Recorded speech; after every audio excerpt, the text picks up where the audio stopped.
বঙ্গকে জানাচ্ছি অনেক ধন্যবাদ, কারণ এরকম একটা ক্রিয়েটিভ, এরকম একটা ভাবনা তাদের চিন্তার মধ্যে এসছে যে আমাদের বাংলাদেশকে আসলে ছড়িয়ে দেবার মতো এই স্বপ্নটা, আমাদের তো একটা প্ল্যাটফর্ম দরকার।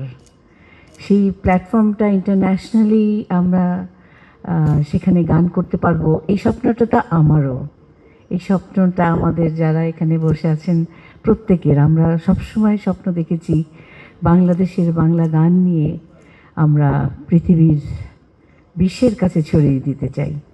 তো এনটিভি তো অনেক বিশাল একটা কাজ করেছিল, যেখানে আমি ছিলাম। ওইটা আমার সৌভাগ্য যে তোমাকে খুঁজছে বাংলাদেশ জাজমেন্ট করেছি, আমরা নতুনদেরকে এনেছি। কিন্তু এটা যেটা হচ্ছে যে যারা প্ল্যাটফর্মে গান করছে, কিন্তু অনেকেই আছে অনেক ভালো গান গাইছে, কিন্তু আসলে এই যে এই স্বপ্নটা এনে দিল বঙ্গ এবং ইউরোভিশনের যে ভয়েস অফ বাংলাদেশ, এই কথাটাই তো কেমন একটা চমৎকার ব্যাপার মনে হচ্ছে। এবং আমার মনে হচ্ছে কি আমিও যদি আজকে জাজ, আমাকে জুরি বোর্ডে রাখার জন্য ধন্যবাদ, আমাকে যদি এখানে আমি জাজ না হতাম, হয়তো আমিও এই কম্পিটিশনে যোগদান করতাম। কারণ এটা খুবই একটা সাংঘাতিক কম্পিটিশন, এবং তাদের সাথে কম্পিটিশন যেখানে আমরা বাংলাদেশের বাংলা গানকে নিয়ে এবং মৌলিক গান, সেটাকে পুরনো গান না, একদম মৌলিক গান, এটা খুবই সুন্দর একটা প্ল্যাটফর্ম আমি মনে করি।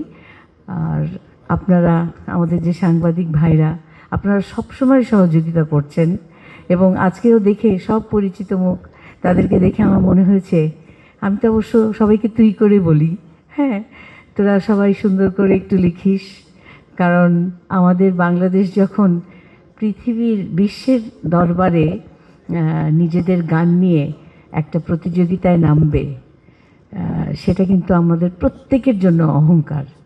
এবং এখানে এবং এই যে ভোট দিতে পারবে, তারপরে যে এই যে মৌলিক গান লেখা হবে, এই যে স্বপ্নগুলো, অনেক সময় না স্বপ্নগুলো হারিয়ে যায়, এই যে স্বপ্নটা আবার নতুন করে বঙ্গ জাগিয়ে দিল, এবং এনটিভি এটার সঙ্গে আছে, এবং যারা সংশ্লিষ্ট আছেন প্রত্যেকে কিন্তু খুবই একটা এটাকে একটা স্বপ্নটাকে একটা এক্সপ্লোর করতে চাচ্ছে।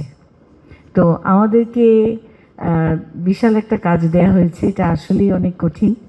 তো আমরা চেষ্টা করব, এবং যারা ভালো গান গাইছে, যারা সত্যি ভালো গান গাইছে কিন্তু পিছিয়ে আছে, তাদের জন্য একটা বড় প্ল্যাটফর্ম